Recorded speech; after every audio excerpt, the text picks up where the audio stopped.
Bonjour à tous et bienvenue sur ma chaîne.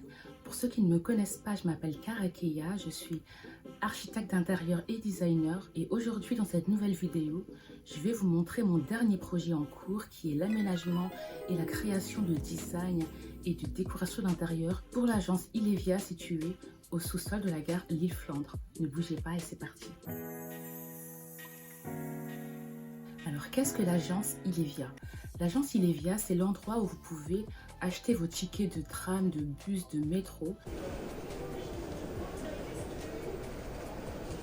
Vous pouvez également souscrire ou renouveler votre abonnement.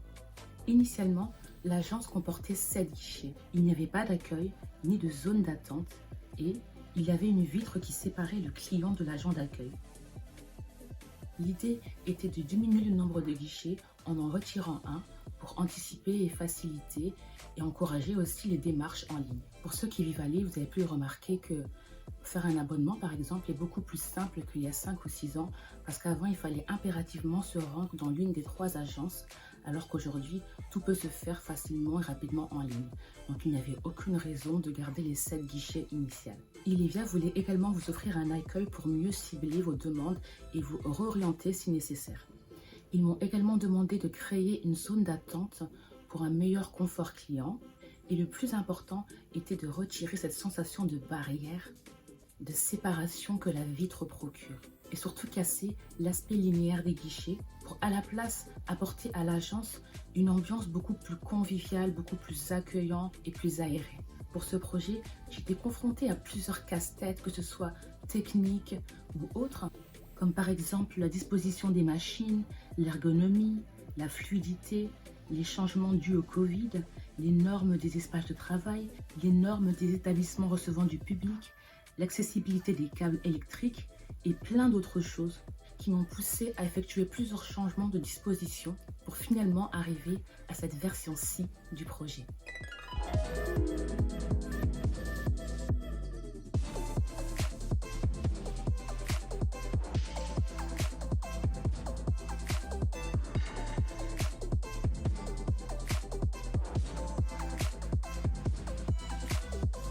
Pour des raisons de sécurité et de confidentialité, je ne vais pas vous montrer les zones privées, ni les détails des guichets, mais je vais quand même vous faire visiter les zones qui vous seront accessibles. Vous allez rentrer par la porte coulissante de droite. Nous avons gardé la structure initiale en verre qui délimite l'agence.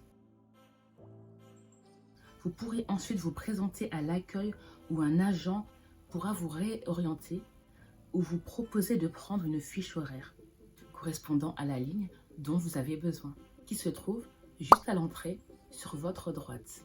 Ou encore, il vous remettra un ticket et vous proposera de vous asseoir dans la zone d'attente qui se trouve juste ici. Quand votre numéro sera affiché sur les différents écrans, vous pourrez vous présenter au guichet indiqué. Les chiffres des guichets disposeront d'un rétroéclairage et clignoteront en vert pour vous indiquer qu'ils sont disponibles. Ensuite, une fois que vous aurez fini avec votre demande au guichet, vous devrez sortir par l'autre porte coulissante.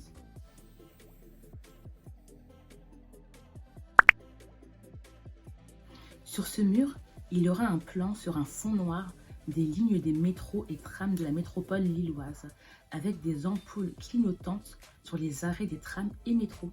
Sur celui-ci, il y aura des graphismes orange et noir sur un fond blanc représentant une ville. Sur ce mur-là, il y aura des présentations en noir d'icônes de différents types de transports en commun sur un fond jaune. Presque tous les mobiliers seront faits sur mesure, comme cette cloison séparatrice en bois, qui accueillera des plantes qui n'ont pas besoin de lumière naturelle pour s'épanouir. Comme le pothos, le Milky Way, les ficus, les fougères et plein d'autres plantes. Sur le mur principal, il y aura une grande étagère de rangement allant d'un bout à l'autre du mur. Les étagères seront habillées de baguettes fines en bois type chêne naturel, chêne miel, donnant l'impression de claire-voie. Un logo Ilevia apparaîtra grâce à l'interruption des baguettes fines en bois. Les points de couleur du logo seront rétro-éclairés. L'habillage de l'accueil sera également en bois, avec un faux plafond arrondi et du ruban à LED qui contournera la forme du faux plafond. Le logo accueil ainsi que les pointes de couleur du logo Ilevia seront rétroéclairées. Il y aura également un dispositif mural qui comporte des porte-documents pour remplir vos formulaires et un porte-brochure pour les fiches horaires. La colonne aura un habillage en métal avec un support pour les dépliants. De part et d'autre, il y aura un habillage en bois à claire-voie avec des tasseaux épais, ainsi qu'une table dépliante s'intégrant parfaitement dans la claire-voie. Des rubans à LED de longueur variable entre la majorité des claire-voies et un ruban à LED encastré sur la périphérique de la partie haute de la colonne. Ici pour la colonne, étant donné que c'était un espace perdu, car à la fois c'était trop petit pour y faire un passage, mais aussi on ne pouvait pas le retirer parce que c'est une colonne porteuse. J'ai donc décidé d'y installer une structure d'exposition qui pourra accueillir une œuvre d'art et l'agence Ilevia s'occupera de renouveler l'œuvre régulièrement. Ici, un banc d'attente sur mesure sera fabriqué avec des caissons arrondis en bois massif type sapin naturel, avec une mousse épaisse pour une assise confortable et au-dessus, il y aura une suspension en forme de nuage. Pour l'éclairage général, il y aura plusieurs luminaires carrés encastrés au plafond ainsi que des suspensions rondes au-dessus de chaque guichet. Pour le revêtement de sol, j'ai choisi du PVC couleur chêne clair avec des signalétiques au sol pour vous indiquer les zones et les bandes de guidage pour orienter les personnes malvoyantes. J'ai fait le choix d'exploiter le bois pour avoir une ambiance beaucoup plus cosy et chaleureuse, tout en gardant un esprit épuré avec quelques touches de couleur par-ci par-là. Et voilà, je crois avoir fait le tour. Ma vidéo est maintenant terminée. Je vous remercie de m'avoir écouté. Je vous retrouve dans les prochains jours et les prochaines semaines pour l'avancement des travaux sur chantier.